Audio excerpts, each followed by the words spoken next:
Mas mabilis at makabago na ang paggawa ng paso sa Visayas Region dahil sa bagong teknolohiyang hatid ng 2025 Handa Pilipinas ng Department of Science and Technology. Yan ang ulat ni Bien Manalo live. Bien. Dayan, nagsama-sama ang mga government leaders, scientists, innovators, educators, mga estudyante at maging ang mga media practitioners sa pag-arangkada ng 2025 Handa Pilipinas Visayas Leg ng Department of Science and Technology dito sa Bacolod City. Mahigit 5 dekada nang gumagawa ng paso si Nanay Julieta at ang kanyang asawa. Ito na ang kanilang naging paraan para matustusan ang pangangailangan ng kanilang pamilya. Minana pa nila ito sa kanilang mga ninuno kaya hindi anya ito basta trabaho lang kundi maituturing na rin nila itong isang kultura. Sa tradisyonal na paraan ang kanilang ginagawa kung saan kinakailangan pa nilang magsunog ng kahoy sa pagpapatuyo ng mga paso. Hassle daw at mausok na nakadadagdag pa sa polusyon sa hangin. Bukod dito, may pagkakataon din anya na madalas ang kanyang ubo dahil na rin sa usok.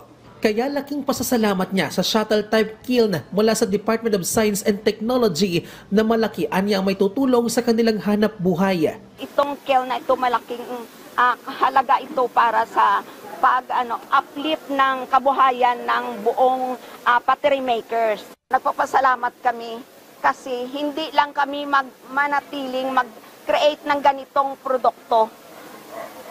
Mag-create din kami ng mga ceramics, yung mga pang-export quality. Isa lang si Nanay Julieta sa mga magpapaso ng Barangay Pahanukoy sa Bacolod City na makikinabang sa 2 cubic meter shuttle type kiln ng DOST na personal na pinasinayaan ni Secretary Renato Solidum Jr. Hindi gaya ng kanilang nakasanayang pagsusunog ng kahoy sa pagpapatuyo ng paso. Gagamit ng rice hull gasifier ang naturang tapahan na makatutulong para maiwasan ang mga sakit at hindi makadagdag sa air pollution. Ang importante, hindi na sila titigil kasi nirereklamo sila dati ng mga kapitbahay at pati rin mga kamag-anak nila na usukan. May 130 capacity storage ang tapahan. Aabot sa halos 3 milyong piso ang inilaang tulong ng DOST para rito. Inaasahan naman na malaki ang may tutulong nito sa kabuhayan ng mga magpapaso sa lugar, lalo tigit sa Katilingban sang Maninihon sang Pahanukoy o Kamipa na may mahigit 30 miyembro. Malaki ang naitulong ng kiln na to sa amin dito sa Barangay Pahanukoy kasi naranasan namin na zero visibility yung daan namin dahil sa usok. Maraming salamat sa DOST na natulungan yung mga pottery makers namin dito na dahil dito may plano pa kami na i-level up yung production ng pots dito sa Barangay Pahanukoy.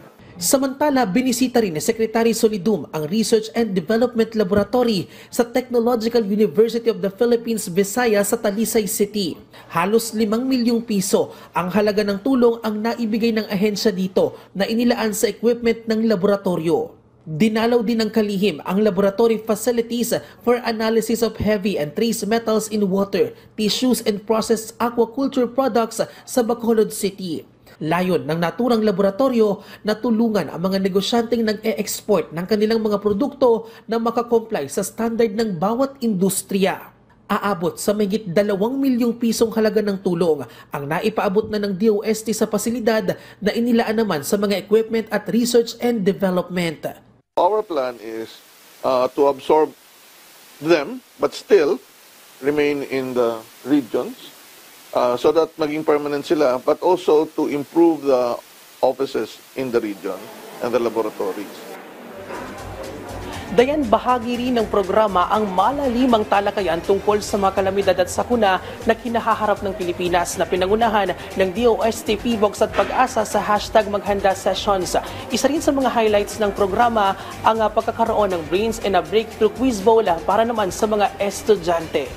At yan ang update mula rito sa Bacolod City, Negros Occidental. Balik sa Diana. Maraming salamat, Bien Manalo.